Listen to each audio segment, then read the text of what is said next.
The football world was surprised by the news of Bayern Munich appointing Vincent Kompany. Despite Burnley's relegation, the highly regarded coach has the chance to prove why he is deserving of this opportunity. And today, we will analyse why Kompany and Bayern Munich make a good match, find a signing or two for them using in real life data and Wyscout before replicating his tactics in FM24. This is the first time I've ever created a 4-4-2 formation this year, and I must admit it's an impressive one. So let's delve into things. Vincent Kompany at Burnley used a 1-4-2-4 build-up shape. The goalkeeper plays a big role in the initial build-up phase and can look to go in between the centre-backs when needed to overload the first line. Both central forwards look to drop off for Burnley as well under Vincent Kompany, leaving the wingers wide and high. In a 4-2-3-1, the attacking midfielder would also drop alongside the striker. The central forwards dropping cause a dilemma for the opposition central defenders. If they follow, they leave space for the high wide wingers to attack. If they leave the centre forwards to drop, then the centre forwards can create a numerical advantage in midfield, allowing the team to bypass the press. As play progresses past that first line of the opposition press, the shape transitions into an asymmetrical 2-3-5 or a 3-2-5 shape. The two wingers with two attackers and a fullback would make that attacking five. A fullback tucking into midfield alongside the central midfielders make a midfield three. But the attacking shape was fluid. A central midfielder could drop in between the centre backs, making a back three, or the shape could represent a 2-2-6 with the other fullback joining the attack line. The double pivot, they play a vital role in maintaining possession. Kompany's objective is to control the ball effectively. The midfielders are responsible for dictating the speed and rhythm of the game. Burnley look to stretch the pitch but control central areas. Kompany emphasises on the importance of fluid and dynamic movement of the strikers and wingers into pockets, enabling them to receive threatening passes, disrupting the opposition's defensive shape. In the 2-3-5 system, Kompany's front five usually outnumbers the defending team's back four, giving them a numerical advantage. If the opposition have lined up with a back five, then this is where we could see Kompany's 2-2-6 into play. Burnley often aim to exploit the advantage by overloading to isolate. They focus play down one side of the pitch, drawing the defending team to that side before switching or working play to the other side, where they can create a 2v1 or a superior 1v1 situation. Kompany's team look to generate goal scoring opportunities by capitalising on the gap between the central defender and the fullback. Often the combination was underlapping runs made when the wide player had the ball. That player could then lay off an underlapping player who could then provide a cross, or the player in possession can simply cut inside to connect with an attacker or attempt a shot at goal. Kompany's Burnley side in the Championship gained full control over possession and play, pushing and forcing the opposition to play deep, affording Burnley themselves to commit numbers forward. Kompany has his fullbacks performing versatile duties, able to adjust to various positions like shifting to a centre-back position in the build-up phase or transitioning into midfield and even pushing up into the attacking line. Lastly, Kompany has been implementing a man-to-man defensive approach across the field. Under this system, every player is tasked with closely marking an opponent, creating difficulties for the opposing team in finding unmarked players. Burnley's defensive tactics proved to be successful in the Championship and could be viewed as their most potent offensive weapon. That was a brief analysis on Vincent Kompany's tactics. Now we're going to move to the recruitment side of things, look at who we brought in for Vincent Kompany on Football Manager, but using real life data. And of course, the eye test. And because Bayern Munich signed Hiro Quito, who is a left-footed central defender who can also play left-back as well, reliable and a versatile defender. So we don't need to buy a defender. The two positions that we are looking at is a holding midfielder, but also an attacker. Because Bayern Munich were heavily linked with João Palhinha, I have looked at a similar profile. So a dual monster who is also well-rounded technically, great physical attributes, because looking at the current Bayern Munich squad, there is sort of a lack of. Great defensive duels 1 and percentage, good aerial duels 1 percentage as well, high possession adjusted interceptions, good accurate passes percentage, good progressive actions, so that could be passes and carries, passes into the final third, long passes per 90 and percentage, but a player who is expected to be all action. So I did have a short list of 12 players. Some of them, of course, not the exact profile I was looking for, and some were just simply unrealistic. I don't believe Locatelli wants to leave Juve.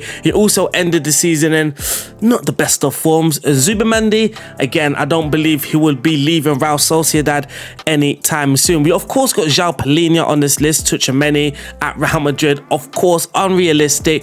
The player that I did go for, I mean, Martel is also an interesting case here, but the player that I did go for, Amadou Onana, that's not even my name, mate. Welcome to Bayern Munich. A great CDM. I think this will be a very, very good signing for Bayern Munich. Would be another player coming from the Premier League, because I also forgot to mention they signed Michael Olise as well. So we do have Michael Olise in our squad with Ito, and we have added Amadou Onana, our absolute dual monster in midfield. 6'4", by the way. Absolute beast. The next position was a versatile attacker, again simply because Bayern Munich were interested in Xavi Simons after signing Michael Olise, so I thought, why not again look for a player who is similar to Xavi Simons. Looking at the Simons heat map, we can see he slightly operates on the left hand side as well, so I did look for this when doing my search, though it wasn't the most important thing to look for. Some may have seen me start this recreation actually on the 18th of June it was, where again I bought Onana. Last time I did buy Oscar Gluck, and he was on the list again, of course, with Simons, the very talented winger at Stuttgart. Eze, could you imagine that? Though I feel Eze, Florian Wirtz, very unrealistic at this moment. I do believe Bayern Munich are looking to get Simons on a loan, so I don't think Bayern Munich are looking to splash a lot of cash in this area. That being said, I did sign, drum roll, Desiree Doué. This was sort of outside of the box thinking, but nonetheless a very, very talented player in real life. Just imagine him in that Bayern Munich squad with all that talent already. Is he the perfect fix? I think he possibly could be versatile. We have retrained him to play on the left hand side of midfield here, but in real life he does play sort of this hybrid left hand side of the attack, or the number 10 as well. So we did bring in Desiree Doué. In real life I do believe he will cost some money. He has scored 5 goals, 5 assists in 25 starts for us at Bayern Munich. That's the recruitment done, and this is me pitching that 11. Manuel Neuer in goal, Kimmich at right back, Davies at left back, De Ligt and Upamecano as the centre backs. We've got Sane on the left hand side with Olise on the right, Onana and Pavlovic in the middle. Harry Kane and Jamal Musiala up top. It's not set in stone. Vincent Kompany is just going to implement a 4-4-2. It could be more of a 4-2-3-1, but I do think we can get away with a 4-4-2 in FM, because Vincent Kompany does defend in a 4-4-2. One way to do that in FM is to use a 4-4-2. Hey you, stop right there. Make sure you have liked this video. It's so easy, it's just a button, and it helps this channel out massively. But also, if you do want to support this channel, make sure you check out the Patreon, and you can support from as little as £3, where you will get some bonus content and also some early access videos as well. So check out the Patreon and I'll see you guys there. So here we are, guys, the 4-4-2 in Football Manager. The first time I've actually created a flat 4-4-2. I might have done a 4-2-4 here and there, but a flat 4-4-2 I do find is fairly difficult to create in Football Manager. Hopefully though, this video can give you some tips. But also a disclaimer, with Bayern Munich I did play 20 games. So I played 20 games, instant resulted the rest with Anderlecht, because I just wanted to see how well it would do. I only done 10 games, but I also just instant resulted all those Anderlecht games, and we'll possibly play a Champions League final at the end of this video as well. But for the player roles in this fantastic 4-4-2, super keeper in goal, Manuel Neuer, of course. Super keeper on attack. For the left back we have a wing back on attack looking to get further forward. Every player in this system has taken more risks. Now I feel when building a possession based tactic, though initially it might not make sense in your head to use this instruction a lot, but I do feel it does help us keep the ball a lot better. One reason why without it, sometimes a player might not take a risky pass, and sometimes that safe option is actually clearing the ball, getting the ball far away from the goal. And in Football Manager, sometimes that take more risk can actually be a close option, but it might simply still be a risky pass. At the back, we got 2 ball playing defenders. The left-sided one stay wider with Upamecano dribbling more, staying wider and tackling harder, so he's going to be more of the aggressive central defender. The right back, a fullback on support, take more risk, hold from position, sit more narrow. So I've got sit more narrow. I want him to be sort of versatile. He can stretch the pitch but also play a bit more narrow, something that is fairly difficult to get with an inverted wing back. And lastly, tackle harder. The left winger, Leroy Sané, is an inverted winger on attack, taking more risk, sitting more narrow and tackling harder.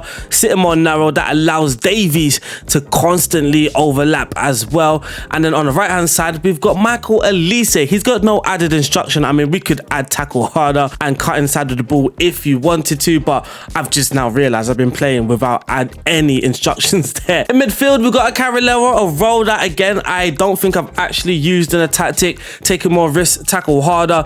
Again, the reason for this Carrilero is to allow us try and create fluid shapes or be fluid when creating attacking shapes. So picture Onana dropping to receive the ball. I want Pavlovic sort of stretching this left hand side of the pitch, and that should in theory give space for Kimmich to move more narrow and into this sort of area here.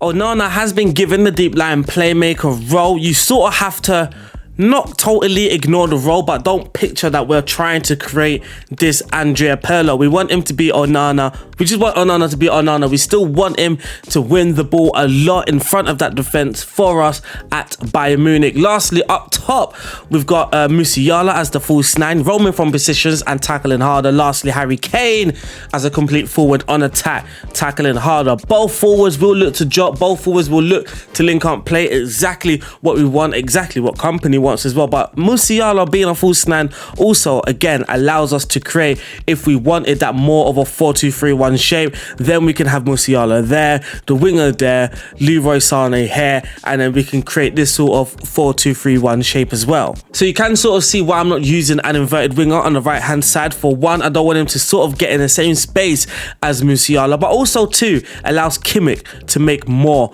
underlapping runs. For the team instructions, the team mentality is on positive, attacking width on narrow. We are playing out from the back and short passing directness. Now, I got a comment last video talking about why is every tactic on the internet so aggressive, fast paced, high pressing, counter attacking. This tactic isn't any of those. So we have got just a standard tempo. Now, if you aren't getting the results that you think you should be getting, then you can increase the tempo. Sort of important to listen out for the tweaks as well. Remove play out from the defense if you're struggling with that. Remove it. In transition, we are going to counter press a heavy possession based side. One way to beat a heavy possession based side is to be on the ball. When the opposition win the ball, our job is to try and win that ball back. When possession has been won, we don't have any instruction. I am sort of letting the roles take control here, take charge. Effectively, I still want the wingers, Sané and Elise, to get further forward. Kane sort of being my outlet, and then as we're moving the ball forward, he will get forward, Musiala will drop, rather than everybody running in the same direction. Also, counter is very detrimental to this 4-4-2. Goalkeeper in possession, distribute it to the centre backs and roll it out. Lastly, out of possession, high press, higher defensive line, but the trigger press is bang in the middle. Vincent Kompany, though, we didn't get to really implement man-to-man because I think you have to do that game by game. You sort of have to make sure each player is marking the right positions, but for the trigger press, we've got slightly more often, and that is just so everyone is not closing down the ball at the same time. And again, because of our shape, that 4-4-2 shape, we want to sort of maintain that shape. If our centre midfielders go running, chasing that ball, then we've got big spaces in front of our defence, which is actually what happened when I tested trying to increase this. The highest I would even go is on more often if I was changing it. Prevent the short goalkeeper distribution, get stuck in and step up more, wraps up the tactic. So there is a version with no play out from the back, because if you are a different team, maybe you just don't want that instruction. But also, I did get caught playing against Liverpool using it, and then in the return leg, I removed it and, well, absolutely battered them. Possession numbers, though, did drop slightly.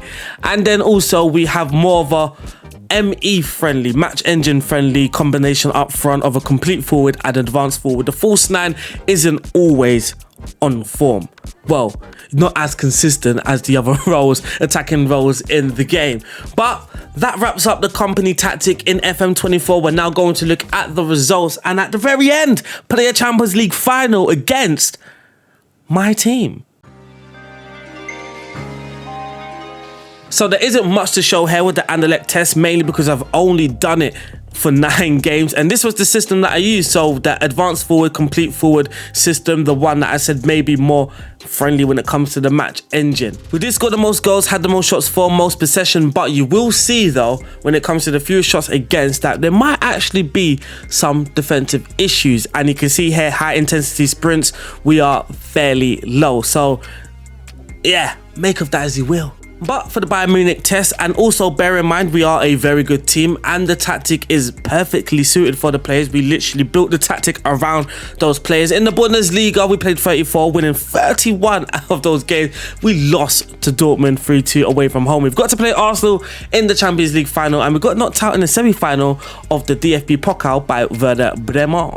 Statistically, you can see how strong we were in the league. We scored the most goals, most shots for, the fewest shots against, most possession, best pass completion 89%, so joint best as well. I'm a bit upset we're not first. Most dribbles made, the best clean sheets or most clean sheets, and the fewest conceded. Created the most chances, had the most final third. I mean, just look at it statistically, we were very, very strong.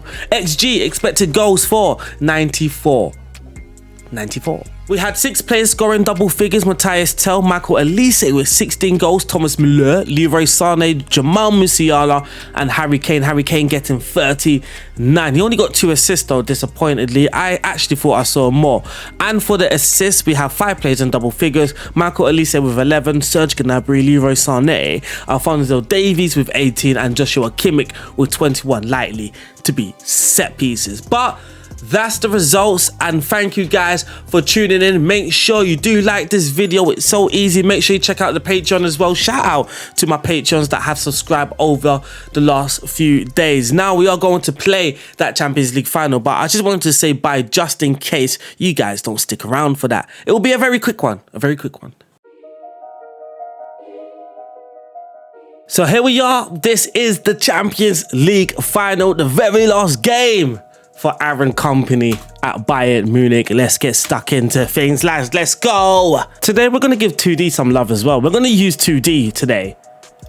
I might have to speed it up a little bit though. So here we are. Oh, I forgot to change the system. So I do want to remove play out from the back though, because like I said, against Liverpool, we did get we got hurt. We got hurt basically. So here's Michael Elise running with the ball down the right hand side. Uh-oh, well done, De Ligt. Here's Onana. Konrad Laimer, he's in, finds Michael Elise, Musiala makes it 1-0 to Bayern Munich, and Kompany is absolutely going mad on the sidelines because Arsenal did batter Burnley when Kompany was at Burnley, so this could be some payback. Great reactions there by Musiala, by the way. That must be down to his agility, the way he reacted there. Agility 18, possibly. But it is 1-0 Bayern Munich. 25 minutes played, and we're currently seeing 52% of the ball. The match momentum is all Bayern. So here we are, Konrad Laimer, Onana, Elise. Cuts inside, finds Kane. The one that drops deep is Leroy from back to front. What a goal! Amazing stuff. That's number 20, did I see, for Leroy Sané. Elise cuts inside, finds Kane, who drops. And what Kane has done there, fantastic. Now, this is one of the benefits, I guess, using two dropping forwards. So none of my strikers here are actually on the defense line. Kane is deep, but he's forced Saliba to press. And once he's done that, I mean, it's curtains. Good night, Arsenal. Harry Kane gets gets the ball to Sané, and Sané absolutely buries it. It's Bayern Munich 2, Arsenal 1. 2 shots on target, 2 goals. I mean, Benjamin White, Saliba, Ramsdale. Here's Thomas. It looks like he's dropping back into a back 3 there. Deki, Ødegaard. Oh, crap. That's good combination play. Jesus, that's a goal.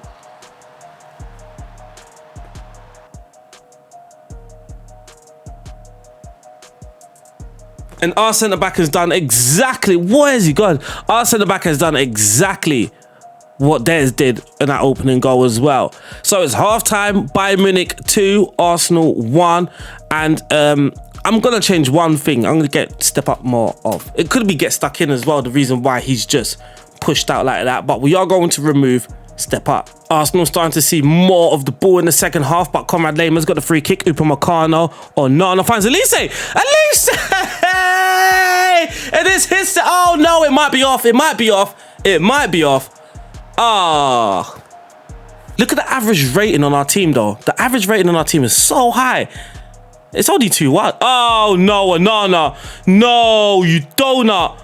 No. Oh, what a save, Neuer. Glad, look, this is where... So the second half was a bit easy, and sometimes when that momentum starts to shift, let's bring on Pavlovic. That momentum shifted, and we're making silly mistakes. That was such a silly mistake. An easy part, that's another mistake. Well done, Kimmich. Kane. Davies now. It's you by yourself. Whips it in. Musiala. Oh, it's in the bar! I was just about to say Musi. Oh, Kimmich, what a goal!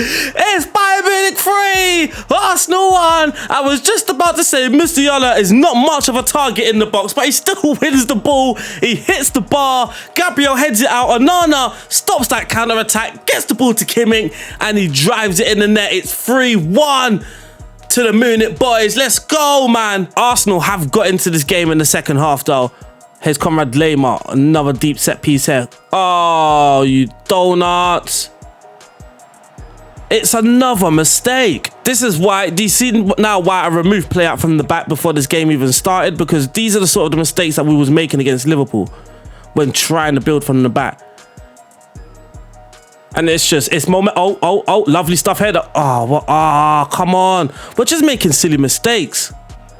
We literally can't even control the ball. Thomas, Rice, Havertz, save. We can't even control the ball. The way the second half is ended is fairly frustrating. And it's over.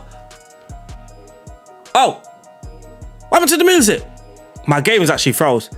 My game has actually froze, but that wraps up today's video. I was disappointed in the way that game ended because...